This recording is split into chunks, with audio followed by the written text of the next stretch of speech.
Bagasara medical કોલેજમાં વિદ્યાર્થીનીઓ દ્વારા હોબાળો કરવામાં આવ્યો છે। અસામાજિક તત્વોના ત્રાસથી મેડિકલ વિદ્યાર્થીનીઓમાં ભયનો માહોલ છે। પથ્થરમારા જેવી ઘટના બાબતે સવાલ ઉઠાવવામાં આવ્યા છે। ઉન્નતિ મોડી છે, હું કોડીનારથી આવું છું।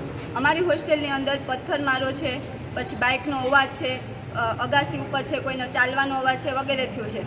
એક વીકથી વાત છે, અત્યાર સુધી કોઈ એક્શન નથી લેવાની અને એવું કહે છે કે વડોદરાની અંદર સ્કૂલ આવે છે તો એની અંદર સ્કૂલ આવે છે તો હોસ્ટેલે આવે જ છે ને, તો હોસ્ટેલની જવાબદારી અત્યારે કોની છે એ અમને અત્યારે કોઈ સ્પેસિફિક કહેતું નથી।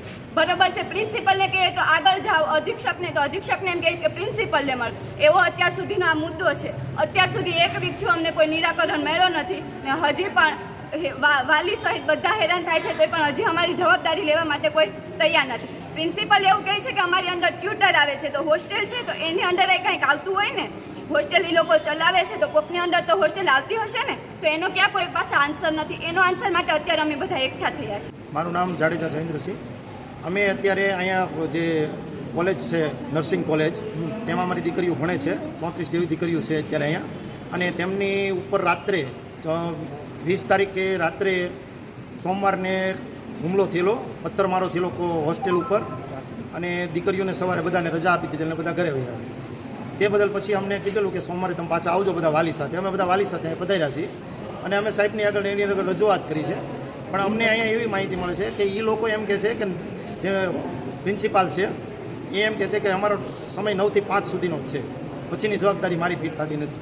તો અમારે અત્યારે આ દીકરીઓ જે 34 દીકરીઓ છે એને કોના ભરોસે હોસ્ટેલની અંદર છોડીને જાવી, એની માટે અમે બધા પધાર્યા છીએ। આ બાબતે વહીવટીતંત્ર શું કહેવા માંગે છે? વહીવટીતંત્ર તો એમ કહે છે કે અહીંયા કોઈ છે નહીં, વોચમેન નથી, કોઈ સુવિધા છે નહીં। મારું નામ દિવ્યા ખીમસુરિયા છે અને હું છેલ્લા 1.5 મહિનાથી અહીંયા ઇન્ચાર્જ પ્રિન્સિપલ તરીકે કાર્યરત છું એએનએમ સ્કૂલ બગસરા ખાતે। હવે જે લાસ્ટ સોમવારની વાત થાય છે કે આવારા તત્વો દ્વારા જે આતંક મચાવવામાં આવેલો હતો, ત્યાર પછી બીજા દિવસની વાત કરીએ તો ત્યારે અમે એફઆરઆઈ કરેલી હતી અને એફઆરઆઈ દ્વારા અમે હોમગાર્ડ અને સિક્યોરિટી માટેની રજૂઆત કરેલી છે। અને સ્ટુડન્ટ્સને જે બીક ને ગભરાટ હતી એના કારણે મેં નિર્ણય લઈ અને એ લોકોને ઘરે મોકલ્યા હતા। આજે જ્યારે પાછા સ્ટુડન્ટ્સ આવ્યા છે એટલે પાછા અમે પોલીસ સ્ટેશને જઈ અને રજૂઆત કરેલી છે કે અમને પોલીસ પ્રોટેક્શન ફાળવવામાં આવે। બીજું સંસ્થાની અંદર કમ્પાઉન્ડ જે બાઉન્ડ્રી છે એવું કોઈ છે નહીં, એટલે એની પણ મેં રજૂઆત કરેલી છે અને પીઆઈયુમાંથી આજે જ મને એવું જાણકારી મળી છે કે એ કામ થોડાક દિવસની અંદર ચાલુ થઈ જશે। બીજો મુદ્દો છે કે જવાબદારીનો, તો જે આપણે સંસ્થાની વાત કરીએ તો અહીંયા કાયમી મહેકમ નથી, જેમાં વોર્ડન હજી મંજૂર થયેલા નથી। ત્યાર પછી પટાવાળા કે ચોકીદારનું કોઈ કાયમી મહેકમ છે નહીં। રોજમદાર તરીકે અમને 1350માં પટાવાળા અને 2400માં ચોકીદારની ભરતી કરવાની મંજૂરી છે, પરંતુ આટલા ઓછા મહેનતાણાની અંદર કોઈ પણ વર્કર કે કોઈ પણ કર્મચારી કામ કરવા માટે તૈયાર નથી।